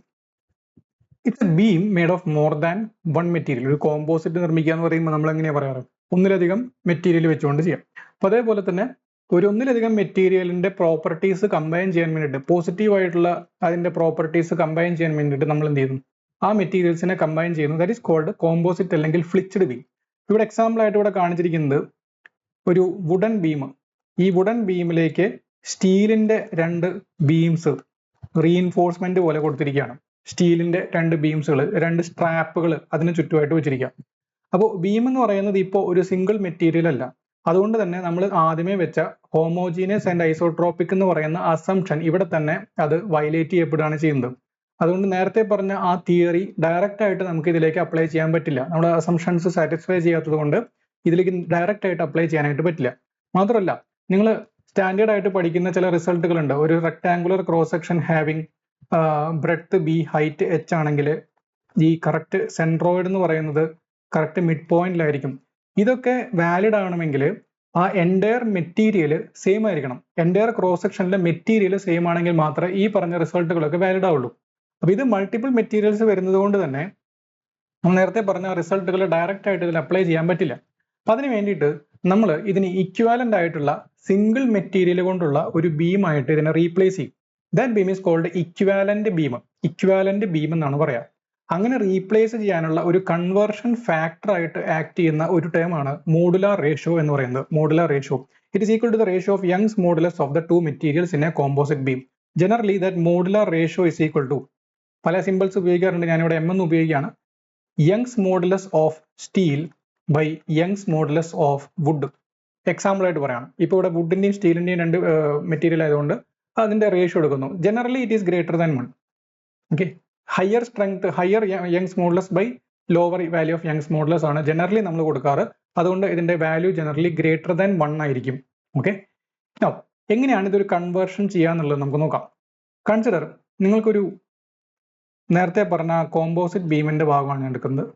ഒരു ക്രോസ് സെക്ഷൻ ആണ് ഇവിടെ കാണിക്കുന്നത്. റെക്ടാങ്കുലർ ക്രോസ് സെക്ഷൻ ആയിരുന്നു, പക്ഷെ ഇവിടെ വുഡും ഈ 2 ഭാഗത്തും സ്റ്റീലാണ്. ഇതിനെനിക്ക് എന്താക്കി മാറ്റണം? ഒരു ഐദർ വുഡ് കൊണ്ടുള്ള മാത്രമുള്ള ഒരു ബീമായിട്ട് മാറ്റണം, അല്ലെങ്കിൽ സ്റ്റീലിന്റെ മാത്രം ഒരു ബീമായിട്ട് മാറ്റണം. അപ്പൊ ഇങ്ങനെ റീപ്ലേസ് ചെയ്യുന്ന സമയത്ത് നമ്മൾ ഈ ബീമിന്റെ ഓവറോൾ ഡെപ്ത് എന്ന് പറയുന്നത് സാധാരണ വാരി ചെയ്യാറില്ല. ഓവറോൾ ഡെപ്ത് വാരി ചെയ്യാറില്ല. അപ്പൊ ഞാൻ ആദ്യം കണ്ടുപിടിക്കാൻ പോകുന്നത് ഇക്വാലന്റ് സ്റ്റീൽ ബീമാണ്. സ്റ്റീൽ ക്രോസ് സെക്ഷൻ ആണ് ഞാൻ കണ്ടുപിടിക്കാൻ പോകുന്നത്. Equivalent steel cross section. അപ്പോൾ ഓവറോൾ ഡെപ്ത് കോൺസ്റ്റന്റ് ആയപ്പോൾ എനിക്കിനി എന്ത് ചേഞ്ച് ചെയ്യേണ്ടി വരും? വിഡ്ത്ത് ചേഞ്ച് ചെയ്യേണ്ടി വരും. ഇനി ഓൾറെഡി എനിക്ക് അവിടെ സ്റ്റീലിന്റെ 2 പോർഷൻസ് ഉണ്ട്, അതിനെനിക്ക് റീപ്ലേസ് ചെയ്യേണ്ട ആവശ്യമില്ല. അത് ഓൾറെഡി സ്റ്റീലായിട്ട് എനിക്ക് തന്നിരിക്കുന്നു, അതിന് റീപ്ലേസ് ചെയ്യേണ്ട ആവശ്യമില്ല.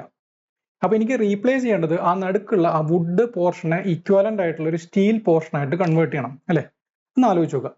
ഒരു പർട്ടിക്കുലർ വിഡ്ത്ത്, സപ്പോസ് BW ആണ് ഈ ബീമിന്റെ വുഡ് പോർഷന്റെ വിഡ്ത്ത്, ഒറിജിനൽ വിഡ്ത്ത്. അതിന് ഇക്വാലന്റ് ആയിട്ടുള്ള ഒരു സ്റ്റീൽ പോർഷൻ എനിക്ക് കണ്ടുപിടിക്കണം. സ്റ്റീൽ പോർഷൻ കണ്ടുപിടിക്കണം. ആ സ്റ്റീൽ പോർഷന്റെ വിഡ്ത്ത് അതിനേക്കാൾ കൂടിയിരിക്കോ കുറഞ്ഞിരിക്കും? ആ വുഡ് പോർഷനേക്കാൾ കൂടിയിരിക്കോ കുറഞ്ഞിരിക്കും? ആലോചിച്ച് നോക്കിയാൽ മതി. സ്റ്റീൽ എന്ന് പറഞ്ഞു കഴിഞ്ഞാൽ വുഡിനേക്കാൾ ഒരുപാട് സ്ട്രെങ്ത് കൂടിയ ഒരു മെറ്റീരിയൽ ആണ്. അപ്പോൾ വുഡിന്റെ, ഈ പറഞ്ഞിരിക്കുന്ന വുഡിന്റെ അതേ സ്ട്രെങ്ത് വരുന്ന സ്റ്റീലിന് ഇത്ര അധികം വിഡ്ത്തൊന്നും വേണ്ട അല്ലെ. ചെറിയ വിഡ്ത്തുള്ള ഒരു സ്റ്റീൽ എടുക്കുമ്പോൾ തന്നെ ഇതേ സ്ട്രെങ്ത് എനിക്ക് കിട്ടും. അതുകൊണ്ട് കുറഞ്ഞ വിഡ്ത്തുള്ള ഒരു സ്റ്റീലിന്റെ ഒരു പോർഷനായിട്ട് ഞാൻ അതിനെ മാറ്റി. This is BS. ഓക്കെ, ഇതാണ് നിങ്ങളുടെ എന്ത്, ഇത് ഇപ്പോൾ കംപ്ലീറ്റ് മെറ്റീരിയൽ എന്താണ്? സ്റ്റീലാണ്. ഒരു ഹോമോജീനിയസ് ആയിട്ടുള്ള ഒരു ക്രോസ് സെക്ഷൻ ആയിട്ട് അത് മാറി. ഇനി ഇതേപോലെ തന്നെ ഒരു ഇക്വാലന്റ് വുഡ് ക്രോസ് സെക്ഷൻ ആയിട്ടാണ് എനിക്ക് മാറ്റേണ്ടതെന്ന് വിചാരിക്കുക. എങ്ങനെയാണ് കൺവേർഷൻ ചെയ്യുന്നത് പറയാം. തൽക്കാലം നമുക്കൊന്ന് എങ്ങനെയാണ് വരുന്നത് നോക്കും. വുഡ് പോർഷൻ ആയിട്ട് എനിക്ക് മാറ്റണം. അപ്പോൾ ഓൾറെഡി ആ സെന്റർ പോർഷൻ, വുഡ് പോർഷൻ എനിക്ക് അതുപോലെ തന്നെ നിലനിർത്താം. സെന്റർ വുഡ് പോർഷൻ അതുപോലെ തന്നെ നിലനിർത്തി, BW. ഇനി എനിക്ക് കണ്ടുപിടിക്കേണ്ടത് എന്താണ്? ആ മുകളിലുള്ള സ്റ്റീൽ പോർഷന് കറസ്പോണ്ടിങ് ആയിട്ടുള്ള എന്ത് കാണണം? BS വിഡ്ത്തുള്ള ഒരു സ്റ്റീൽ പോർഷന് കറസ്പോണ്ടിങ് ആയിട്ടുള്ള ഇവിടെയുള്ള ഒരു സ്റ്റീലിന്റെ വിഡ്ത്ത് കാണണം. നിങ്ങൾ വുഡിന്റെ വിഡ്ത്ത് കാണണം. എന്നാലോചിച്ച് നോക്കൂ. സ്റ്റീല് BS വിഡ്ത്ത് ഒരു സർട്ടൺ ഡെപ്ത് ഉള്ള സ്റ്റീലിന്റെ സ്ട്രാപ്പുകളാണ് മുകളിലും താഴെയും കൊടുത്തിരിക്കുന്നത്. അതേ ഡെപ്തില് ഇക്വാലന്റ് ആയിട്ടുള്ള ഒരു വുഡ് പോർഷൻ വിഡ്ത്ത് കൂടോ കുറയോ? എനിക്ക് സെയിം സ്ട്രെങ്ത് കിട്ടണം. ആ സ്റ്റീൽ സ്ട്രാപ്പിന്റെ അതേ സ്ട്രെങ്ത് കിട്ടണം. പക്ഷെ ഞാൻ വുഡ് എന്ന് പറയുന്ന വീക്കർ മെറ്റീരിയലിലേക്കാണ് അതിനെ കൺവേർട്ട് ചെയ്യുന്നത്. അപ്പോൾ ഒബ്വിയസ്ലി ഒരു ലാർജ് സൈസുള്ള വുഡ് എടുത്താൽ മാത്രമേ ആ സ്റ്റീലിന്റെ സ്ട്രെങ്ത്തിനോടൊന്ന് കമ്പയർ ചെയ്യാൻ പറ്റുള്ളൂ.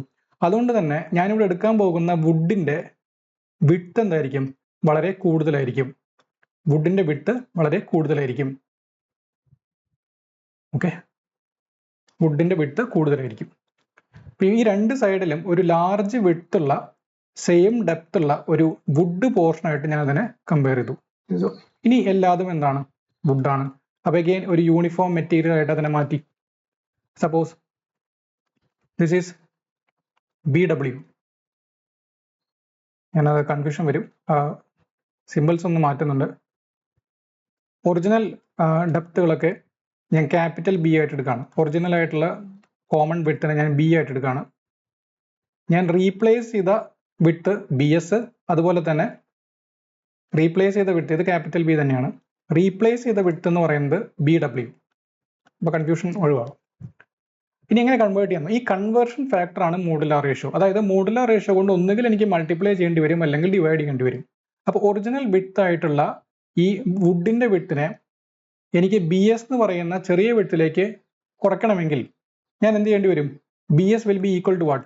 ഒറിജിനൽ വിഡ്ത്തിനെ മോഡുലാർ റേഷ്യോ കൊണ്ട് ഡിവൈഡ് ചെയ്താൽ മതി. കാരണം modular ratio is greater than 1. എനിക്ക് വിഡ്ത്ത് കുറയാണ് വേണ്ടത്, അതുകൊണ്ട് മോഡുലാർ റേഷ്യോ കൊണ്ട് ഡിവൈഡ് ചെയ്തു. നൗ സെക്കൻഡ് കേസിൽ നമ്മൾ ഇക്വാലന്റ് വുഡ് സെക്ഷൻ ആയിട്ടാണ് മാറ്റിയത്. അപ്പോൾ ഒറിജിനൽ വിഡ്ത്ത് B ഉണ്ടായിരുന്നുള്ളൂ, പക്ഷെ കൺവേർട്ട് ചെയ്ത് കിട്ടിയപ്പോൾ BW എന്ന് പറയുന്ന ഒരു ഗ്രേറ്റർ വിഡ്ത്തിലേക്ക് വന്നു. അതിനർത്ഥം BW will B equal to what? Original width into modular ratio ആയിരിക്കും. അപ്പോൾ ഈ ഒരു കോമൺ സെൻസ് വെച്ച് നമുക്ക് ഈസി ആയിട്ട് ചെയ്യാവുന്നേ ഉള്ളൂ. അപ്പോൾ ഒരു വീക്കർ മെറ്റീരിയലിൽ നിന്ന് സ്ട്രോങ്ങർ മെറ്റീരിയലിലേക്ക് കൺവേർട്ട് ചെയ്യുമ്പോൾ അതിന്റെ വിഡ്ത്ത് കുറയും. ഒരു സ്ട്രോങ്ങർ മെറ്റീരിയലിനെ ഇക്വലന്റ് ആയിട്ട് ഒരു വീക്കർ മെറ്റീരിയലിലേക്ക് മാറ്റുമ്പോൾ അതിന്റെ വിഡ്ത്ത് എന്ത് ചെയ്യും? കൂടും, സൈസ് കൂടണം. അപ്പോൾ അതിനനുസരിച്ച് മോഡുലാർ റേഷ്യോ കൊണ്ട് മൾട്ടിപ്ലൈ ചെയ്യണോ ഡിവൈഡ് ചെയ്യണോ എന്ന് ഈസി ആയിട്ട് നമുക്ക് ജഡ്ജ് ചെയ്യാവുന്ന ഒരു കാര്യമുള്ളൂ. അപ്പം ഇങ്ങനെയാണ് നമ്മൾ എന്ത് ചെയ്യുന്നത്? കോമ്പോസിറ്റ് അല്ലെങ്കിൽ ഫ്ലിച്ചഡ് ബീമിന്റെ ഡയമെൻഷൻസ് കാൽക്കുലേറ്റ് ചെയ്യുന്നത്. So these are the points. On finding the equivalent beam section, depth is kept generally constant. Width of equivalent stronger material എന്ന് പറയുന്നത് width of weaker section divided by modular ratio ആണ്. Width of equivalent weaker material എന്ന് പറയുന്നത് width of stronger section multiplied by modular ratio ആണ്. അപ്പോൾ ഇത്രയാണ് നമുക്ക് simple bending എന്ന് പറയുന്ന ഭാഗത്ത് നമുക്ക് മെയിനായിട്ട് ഡിസ്കസ് ചെയ്യാനുള്ള ഭാഗങ്ങൾ. പ്രധാനമായിട്ട് ബെൻഡിങ് ഫോർമുലയുമായി ബന്ധപ്പെട്ട് മാക്സിമം ബെൻഡിങ് സ്ട്രെസ് എവിടെയാണ് വരുന്നത്, എങ്ങനെയാണ് ഇത് വാരി ചെയ്യുന്നത് എന്നുള്ള കാര്യങ്ങളൊക്കെ പ്രത്യേകമായിട്ട് നോക്കി വെക്കും. നെക്സ്റ്റ് ഡിസ്കസ് ചെയ്യാനുള്ളത് ട്രാൻസ്വേഴ്സ് ഷിയർ സ്ട്രെസ് എന്ന് പറയുന്ന ഒരു ടോപ്പിക്കാണ്. Transverse shear stress. Transverse shear stress നമ്മൾ തൊട്ട് മുന്നത്തെ ചാപ്റ്ററിൽ ഒരു ഷിയർ സ്ട്രെസ് കണ്ടിരുന്നു, torsional shear stress. Torsional shear stress എന്ന് വെച്ചാൽ ഒരു ടോർഷൻ കാരണം ഡെവലപ്പ് ചെയ്യുന്ന shear stress. Transverse shear stress എന്ന് വെച്ചാൽ it shear stress due to shear force. ഒരു ബീമിന്റെ ക്രോസ് സെക്ഷനിൽ ഷിയർ ഫോഴ്സ് ആക്ട് ചെയ്യുന്നത് കാരണം ഡെവലപ്പ് ചെയ്യുന്ന ഷിയർ സ്ട്രെസ്സിനാണെന്ന് പറയുന്നത് ട്രാൻസ്വേഴ്സ് ഷിയർ സ്ട്രെസ് എന്ന് പറയുന്നത്. അതിന്റെ വാല്യൂ ആദ്യമേ നമുക്കൊരു ആവറേജ് ഷിയർ സ്ട്രെസ് എന്താ നോക്കാം. If the shear stress is uniformly distributed, അതായത് ഒരു പർട്ടിക്കുലർ ക്രോസ് സെക്ഷനിൽ ഷിയർ ഫോഴ്സ് യൂണിഫോം ആയിട്ട് from top to bottom entire cross സെക്ഷനിൽ ഡിസ്ട്രിബ്യൂട്ട് ചെയ്തിരിക്കുകയാണെങ്കിൽ, suppose S is the value of shear force, A is the cross sectional area of the beam, അങ്ങനെയാണെങ്കിൽ that average shear stress is defined as simply shear force by area. ഇതാണ് നമ്മൾ shear stress എന്നുള്ള ഒരു ടേമിൽ basic definition തന്നെ പറയുന്നത്. അങ്ങനെ ചെയ്യണമെങ്കിൽ, അങ്ങനെ ഒരു ഡെഫിനിഷൻ വാലിഡ് ആവണമെങ്കിൽ S must be uniformly distributed over the cross section. Okay, അതാണ് shear force by area. That is called average അല്ലെങ്കിൽ mean value of shear stress എന്ന് പറയുന്നത്. പക്ഷെ ജനറലി നമുക്ക് ഒരു ബീമിന്റെ ക്രോസ് സെക്ഷനിൽ കാണാൻ പറ്റുന്നത് it is not uniformly distributed. അതായത് സർട്ടൻ പോർഷനിൽ ന്യൂട്രൽ ആക്സിലേക്ക് അടുക്കും തോറും ഇതിന്റെ വാല്യൂ മാക്സിമം ആകുന്നു, വീണ്ടും away from the neutral axis പതുക്കെ കുറഞ്ഞു വരുന്നു. അങ്ങനെ ഒരു നോൺ യൂണിഫോം ഡിസ്ട്രിബ്യൂഷനിലാണ് ഈ ഷിയർ സ്ട്രെസ്സിന്റെ ഒരു വേരിയേഷൻ വരുന്നത്. അങ്ങനെയാണെങ്കിൽ how to find that shear stress, transverse shear stress കാണാനുള്ള ഫോർമുലയാണ് നമുക്ക് നോക്കുന്നത്. അപ്പോൾ അതിന് വേണ്ടിയിട്ട് ബീമിന്റെ ഒരു ക്രോസ് സെക്ഷൻ ഇവിടെ എടുത്തിട്ടുണ്ട്, അതിന്റെ ന്യൂട്രൽ ആക്സിസ് നമ്മൾ ലൊക്കേറ്റ് ചെയ്തു. എനിക്ക് കണ്ടുപിടിക്കേണ്ടത് ഈ ന്യൂട്രൽ ആക്സിൽ നിന്ന് ഒരു സർട്ടൺ ഡിസ്റ്റൻസ് മാറിയിട്ടുള്ള ഒരു ലെയർ ഇവിടെ കൺസിഡർ ചെയ്തിട്ടുണ്ട്, എക്സ് എന്ന് പറയുന്ന ഒരു ലെയർ. ആ ലെയറിലുള്ള ട്രാൻസ്വേഴ്സ് ഷിയർ സ്ട്രെസ്സിന്റെ വാല്യൂ എത്ര എന്നുള്ളതാണ് എനിക്ക് കണ്ടുപിടിക്കേണ്ടത്. The transverse shear stress is given by SAY bar divided by BI. SAY bar divided by BI. ഓരോ ടേം എന്താണെന്നുള്ളത് കൃത്യമായിട്ട് മനസ്സിലാക്കണം. S is the shear force at that cross section. Okay, ആ ക്രോസ് സെക്ഷനിലുള്ള ഷിയർ ഫോഴ്സിന്റെ വാല്യൂ അത് നമുക്ക് എവിടെ നിന്ന് കിട്ടും? ഷിയർ ഫോഴ്സ് ഡയഗ്രത്തിൽ നിന്ന് കിട്ടും അല്ലെ. ഒരു ബീമിന്റെ ഒരു സർട്ടൻ ലെങ്തിലുള്ള ക്രോസ് സെക്ഷനിലെ ഷിയർ ഫോഴ്സിന്റെ വാല്യൂ ഷിയർ ഫോഴ്സ് ഡയഗ്രത്തിൽ നിന്ന് കിട്ടും. ആ വാല്യൂ ഓഫ് എസ് ആണെന്ത്, വാല്യൂ ഓഫ് ഷിയർ ഫോഴ്സ് ആണ് എസ് എന്ന് പറയുന്നത്. ഇനി A is the area of the section above XX. ഇവിടെയാണ് പ്രത്യേകം ശ്രദ്ധിക്കേണ്ടത്. എ എന്ന് പറയുന്നത് ഈ എൻറ്റയർ ക്രോസ് സെക്ഷന്റെ ഏരിയ അല്ല, ഞാൻ കൺസിഡർ ചെയ്തിരിക്കുന്ന ഈ സെക്ഷന് മുകളിലുള്ള, ഓക്കെ, ആ സെക്ഷന് മുകളിലേക്ക് ഔട്ടർ ലെയർ വരെയുള്ള ഏരിയ ഓഫ് ക്രോസ് സെക്ഷൻ ആണ് എ എന്ന് പറയുന്നത്. പിന്നെ what is y bar? It is the distance of centroid from the neutral axis. അതായത് ഈ പറഞ്ഞിരിക്കുന്ന ഏരിയയ്ക്ക് ഒരു സർട്ടൻ ക്രോസ് സെക്ഷൻ സെൻട്രോയിഡ് ഉണ്ടായിരിക്കുമല്ലോ, ഇവിടെ ഈ ഭാഗത്തിന്റെ ഈ ഒരു പർട്ടിക്കുലർ സെക്ഷന്റെ മാത്രം സെൻട്രോയിഡ് ലൊക്കേറ്റ് ചെയ്യാം. ഈ സെൻട്രോയിഡ് ന്യൂട്രൽ ആക്സിൽ നിന്ന് എത്ര ഡിസ്റ്റൻസിലാണ്, ദാറ്റ് ഈസ് വൈ ബാർ എന്ന് പറയുന്നത്. Y bar. Now I is the moment of inertia of the section about neutral axis. ശ്രദ്ധിക്കുക, ഈ രണ്ട് പാരാമീറ്റേഴ്സ് മാത്രമാണ് ഈ എക്സിന് മുകളിലുള്ള കാര്യങ്ങൾ ഡിഫൈൻ ചെയ്തിരിക്കുന്നത്. ഓക്കെ, എക്സിന് മുകളിലുള്ളത്. ബാക്കിയുള്ള ഐ എന്ന് പറയുന്നത് ഈ എൻറ്റയർ ക്രോസ് സെക്ഷന്റെ moment of inertia about neutral axis ആണ്, അല്ലാതെ ഞാൻ നേരത്തെ പറഞ്ഞ എയുടെ മൊമെന്റ് ഓഫ് ഇനേർഷ്യ അല്ല. എൻറ്റയർ ക്രോസ് സെക്ഷന്റെ moment of inertia about neutral axis. Now B is the width of the section. ഞാൻ കൺസിഡർ ചെയ്യുന്ന ഈ എക്സ് എന്ന് പറയുന്ന ഈ ഒരു സെക്ഷന്റെ വിഡ്ത്ത് ആണെന്ത്, ബി എന്ന് പറയുന്നത്, ബി. അപ്പൊ ഇത് പ്രശ്നം വരുന്നത് ഇതുപോലെയുള്ള ട്രയാങ്കുലർ ക്രോസ് സെക്ഷൻ ഒക്കെ വരുമ്പോഴാണ്. ഇതാണ് ന്യൂട്രൽ ആക്സിസ്. ഞാൻ ഇവിടെ ഒരു എക്സ് കൺസിഡർ ചെയ്ത് കഴിഞ്ഞാൽ ഈ ന്യൂട്രൽ ആക്സിസിലെ വിഡ്ത്ത് അല്ല ഈ സെക്ഷൻ ഉള്ളത്. റെക്ടാങ്കിൾ ഒക്കെ ആകുമ്പോൾ ത്രൂ ഔട്ട് സെയിം വിഡ്ത്ത് ആണ്. അതുപോലെ തന്നെ സർക്കുലർ ക്രോസ് സെക്ഷൻ ആണെങ്കിലും ഈ പ്രശ്നമുണ്ട്, ന്യൂട്രൽ ആക്സിസിലെ വിഡ്ത്ത് അല്ല ഒരു പർട്ടിക്കുലർ ഡിസ്റ്റൻസ് മാറിയിട്ടുള്ള വിഡ്ത്ത്. അപ്പൊ അത്തരത്തിലുള്ള കേസുകൾ വരുമ്പോൾ നമ്മൾ എന്ത് ചെയ്യണം, ആ സെക്ഷനിൽ വിട്ട് സെപ്പറേറ്റ് ആയിട്ട് കണ്ടുപിടിക്കണം. ഇനി അടുത്തതായിട്ട് ഒരു rectangular cross section, consider A rectangular cross section of breadth B and depth D. ഇതാണ് ഇതിന്റെ ന്യൂട്രൽ ആക്സിസ്. ഈ ന്യൂട്രൽ ആക്സിസിൽ നിന്ന് ഒരു വൈ ഡിസ്റ്റൻസ് മാറി ഏതെങ്കിലും ഒരു സൈഡിലേക്ക്, ഒന്നുകിൽ ടോപ്പ് അല്ലെങ്കിൽ ബോട്ടത്തിലേക്ക് വൈ ഡിസ്റ്റൻസ് മാറിയുള്ള ഒരു ലെയറിലെ ഷിയർ സ്ട്രെസ്സിന്റെ വാല്യൂ കാണാനുള്ള ഫോർമുലയാണ് 6s by bd cube into d square by 4 minus y square. 6s by bd cube into d square by 4 minus y square. ഈ ഫോർമുല പറ്റുമെങ്കിൽ ബൈ ഹാർട്ട് ചെയ്യുക. പക്ഷെ ഇതിൽ നിന്ന് കിട്ടുന്ന രണ്ട് റിസൾട്ടുകൾ ഇമ്പോർട്ടൻ്റ് ആണ്. ഒന്നാമത്തെ റിസൾട്ട് എന്ന് പറഞ്ഞു കഴിഞ്ഞാൽ shear stress is a function of y square. അതായത് ഡിസ്റ്റൻസ് ഫ്രം ന്യൂട്രൽ ആക്സിസിന്റെ സ്ക്വയറിന്റെ ഫംഗ്ഷൻ ആയിട്ടാണ് ഇവിടെ ഷിയർ സ്ട്രെസ് വരുന്നത്. അതുകൊണ്ട് തന്നെ ഒരു ലീനിയർ വേരിയേഷൻ അല്ല, എന്തായിരിക്കും, പരാബോളിക് വേരിയേഷൻ ആണ് അവിടെ വരുന്നത്. Shear stress varies parabolically with distance from the neutral axis. ഇനി ഈ വൈ സ്ക്വയർ എന്ന് പറയുന്ന ടേം ഞാൻ സബ്ട്രാക്ട് ചെയ്യുന്ന ഒരു ടേമാണ്. ഈ സബ്ട്രാക്ട് ചെയ്യുന്ന ടേം എപ്പോഴാണോ 0 ആയിട്ട് പോകുന്നത്, കറസ്പോണ്ടിങ് നമ്മുടെ ഫംഗ്ഷന്റെ വാല്യൂ എന്തായിട്ട് മാറും, മാക്സിമം ആയിട്ട് മാറും. ആ വൈയുടെ വാല്യൂ 0 ആയിട്ട് മാറുമ്പോൾ corresponding maximum shear stress is given by 6s by bd cube into d square by 4 എന്ന് വന്നു. So this is equal to 3/2s divided by bd. ഒരു റെക്ടാങ്കുലർ ക്രോസ് സെക്ഷന്റെ b into d എന്താണ്? അതിന്റെ ഏരിയ ആണ്. So S by A. S by A എന്താണെന്ന് ഞാൻ already പറഞ്ഞിട്ടുണ്ടായിരുന്നു. It is the average shear stress. So this is equal to 3/2 tau average. So ഈ റിസൾട്ടുകൾ നമുക്കൊന്ന് കളക്റ്റീവ്ലി പറയുകയാണെങ്കിൽ it varies parabolically with distance from neutral axis. അപ്പോൾ torsional shear stress എന്ന് പറയുന്നത് it is varying linearly with respect to distance from neutral axis. മാത്രമല്ല അത് maximum ആകുന്നത് ഔട്ടർ ലെയറിലും സീറോ ആകുന്നത് ന്യൂട്രൽ ആക്സിലും ആയിരുന്നു. പക്ഷെ ഇവിടെ transverse shear stress is maximum at neutral axis and is given by 3/2 times average shear stress or 1.5 times average shear stress. പ്രത്യേകം ശ്രദ്ധിക്കുക, rectangular cross സെക്ഷന് മാത്രമാണ് ഈ പറഞ്ഞ റിസൾട്ടുകൾ valid. Okay, then it is zero at neutral outer layer. Outer ലെയറിൽ അതെന്തായിരിക്കും? Zero ആയിരിക്കും. Neutral ആക്സിസിലാണ് മാക്സിമം വരുന്നത്. സോ ഇതാണ് അതിന്റെ ഒരു വേരിയേഷൻ എന്ന് പറയുന്നുണ്ടോ. ഒരു റെക്ടാങ്കുലർ ക്രോസ് സെക്ഷൻ തന്നിട്ടുണ്ട്, അതിന്റെ maximum value of shear stress tau max വരുന്നത് neutral ആക്സിസിലാണ്, which is equal to what? 2 nu a, which is equal to 3/2 times average shear stress. ഇനി രണ്ട് ഔട്ടർ ലെയറുകളിലും അതെന്തായിരിക്കും? സീറോ ആയിരിക്കും. അടുത്തതായിട്ട് ഒരു ട്രയാങ്കുലർ ക്രോസ് സെക്ഷന്റെ കേസിൽ it is maximum at mid depth. ഒരു പ്രത്യേകത ഇതിനുണ്ട്, അതായത് ഇവിടെ ന്യൂട്രൽ ആക്സിസിലല്ല മാക്സിമം വരുന്നത്. ഇവിടെ ന്യൂട്രൽ ആക്സിസ് എന്ന് പറയുന്നത് കറക്റ്റ് ഹാഫ് ഡെപ്തിലല്ല. ഇത് h/2, this is 2h/3. Centroid എടുക്കുന്നത് 2h/3 ഡെപ്തിലാണ് ഫ്രം വെർട്ടെക്സ്. സോ മിഡ് ഡെപ്തിലാണ് ഇവിടെയും മാക്സിമം വരുന്നത്. മാക്സിമം വരുന്നത് മിഡ് ഡെപ്തിലാണ് and it is given by 1.5 times tau average. പക്ഷെ ന്യൂട്രൽ ആക്സിസിലെ വാല്യൂ എന്ന് പറയുന്നത് it is equal to 1.33 times tau average. That is 4/3 times tau average ആണ് വരുന്നത്. That is 4/3 times tau average.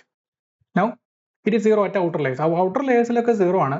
അപ്പോൾ അതിന്റെ വേരിയേഷൻ നമുക്ക് നോക്കിക്കഴിഞ്ഞാൽ കണ്ടോ, ഇങ്ങനെയാണ് വരുന്നത്. വേരിയേഷൻ എന്ന് പറയുന്നത് at mid depth it is maximum and is given by 2/3 times tau average. whereas at neutral axis it is 8f/3bh. ശ്രദ്ധിക്കുക, 8f/3bh ഇങ്ങനെയാണ് കൊടുത്തിരിക്കുന്നത്, which is equal to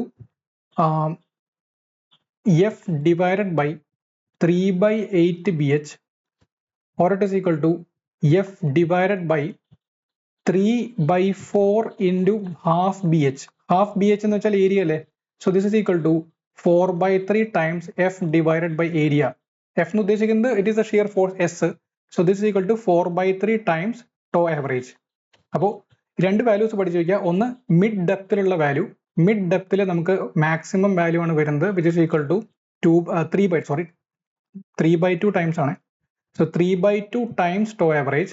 whereas at neutral axis it is equal to 4/3 times tau average. Okay, now ഒരു circular cross സെക്ഷന്റെ കേസും കൂടെ ഒന്ന് അറിഞ്ഞിരിക്കുക. Circular cross സെക്ഷന്റെ കേസിലും ഇതേപോലെ ന്യൂട്രൽ ആക്സിസിലാണ് മാക്സിമം വരുന്നത്. That maximum value is equal to tau at neutral axis and is given by 4/3 times tau average ആയിരിക്കും. 4/3 ടൈംസ് ടോ ആവറേജ് ആയിരിക്കും. ആൻഡ് ദ റിമൈനിങ് ഔട്ടർ ലെയറിലൊക്കെ എന്തായിരിക്കും? സീറോ ആയിരിക്കും. പരാബോളിക് വേരിയേഷൻ ആണ്. ഇനി ചില സെക്ഷൻസ് എന്ന് പറയുന്നത് ഐ സെക്ഷൻ പോലെയുള്ള സെക്ഷൻസ് ഉണ്ട്. ഐ സെക്ഷൻ എന്ന് വെച്ചാൽ ബിൽട്ടപ്പ് സെക്ഷൻസ് നമ്മൾ പറയും. ബിൽട്ടപ്പ് എന്ന് വെച്ച് കഴിഞ്ഞാൽ സ്റ്റാൻഡേർഡ് ആയിട്ടുള്ള റെക്ടാങ്കുലർ ക്രോസ് സെക്ഷൻസ് പല രീതിയിൽ അറേഞ്ച് ചെയ്തിട്ട് നമുക്ക് കിട്ടുന്ന, വെൽഡ് ചെയ്ത് പിടിപ്പിച്ചിട്ടോ അല്ലെങ്കിൽ ഒരു ജോയിന്റ് ഒക്കെ ചെയ്ത് നമുക്ക് കിട്ടുന്ന സെക്ഷൻസ് ആണ് ബിൽട്ടപ്പ് സെക്ഷൻസ്. ഈ ബിൽട്ടപ്പ് സെക്ഷൻസിൽ രണ്ട് കേസ്. ഐ സെക്ഷനിൽ തന്നെ ഈ ഭാഗത്തിനാണ് നമ്മൾ പറയുന്നത് ഫ്ലാഞ്ച് എന്ന് പറയുന്നത്. ടോപ്പിലും ബോട്ടത്തിലും ഓരോ ഫ്ലാഞ്ചസ് ഉണ്ട്. സെൻട്രൽ പോർഷൻ ആണ് വെബ് എന്ന് പറയുന്നത് അല്ലെ. ഈ ഫ്ലാഞ്ചിന്റെ ഡയമെൻഷൻസ് ടോപ്പിലും ബോട്ടത്തിലും സെയിം ആണെങ്കിൽ this is called symmetric I section.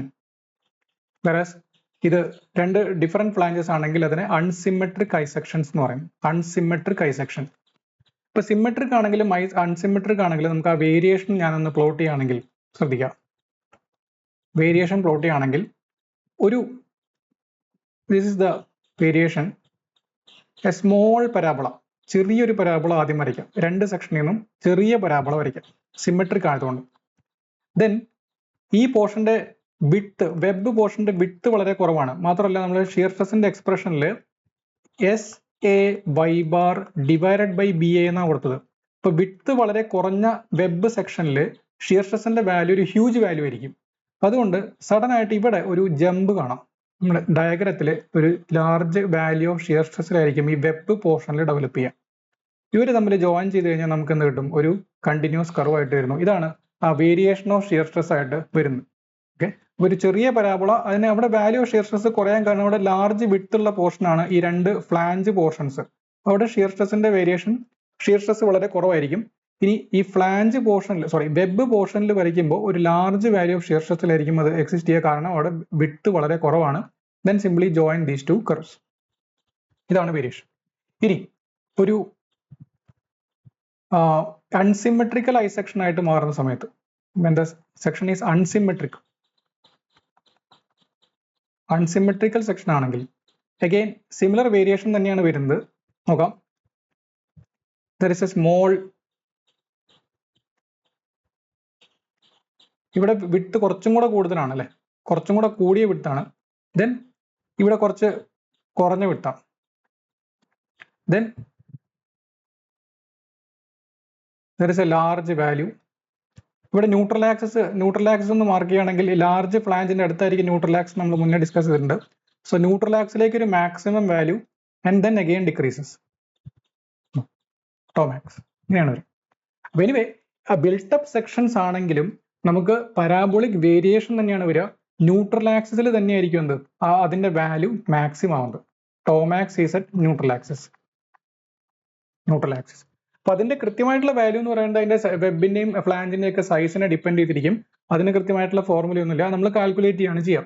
അപ്പോൾ റെക്ടാങ്കുലർ സ്റ്റാൻഡേർഡ് ക്രോസ് സെക്ഷൻസിന്റെ ആ ഒരു value in terms of tau average എത്രയാണെന്നുള്ളത് ഇമ്പോർട്ടന്റ് ആയിട്ടുള്ള ഒരു ടോപ്പിക് ആണ്, അത് അറിഞ്ഞിരിക്കണം. So for built up section the transverse shear stress is maximum at neutral axis and zero at outer layers. അപ്പോൾ ഇത്രയും ടോപ്പിക്കുകളാണ് നമുക്ക് ഒരു സ്ട്രെങ്ത് ഓഫ് മെറ്റീരിയലിനെ ബേസ്ഡ് കൊണ്ട് കവർ ചെയ്യാനുള്ളത്. അപ്പോൾ ഇമ്പോർട്ടൻ്റ് ആയിട്ടുള്ള സിലബസ് ബേസ്ഡ് ആയിട്ടുള്ള കാര്യങ്ങളാണ് നമ്മൾ കവർ ചെയ്തത്. ഇത് തന്നെ വീണ്ടും പ്രാക്ടീസ് ചെയ്യുക. ക്വസ്റ്റ്യൻസ് PYQs എല്ലാം മാക്സിമം 3-4 വട്ടം പ്രാക്ടീസ് ചെയ്ത് കഴിഞ്ഞാൽ നമുക്ക് ആ ഒരു എക്സാം പോയിന്റ് ഓഫ് വ്യൂലുള്ള നമ്മുടെ പ്രിപ്പറേഷൻ കുറച്ചും കൂടെ സ്ട്രോങ് ആവും. ഓക്കെ, സോ മറ്റൊരു വീഡിയോ ആയിട്ട് വീണ്ടും കാണാം. Thank you.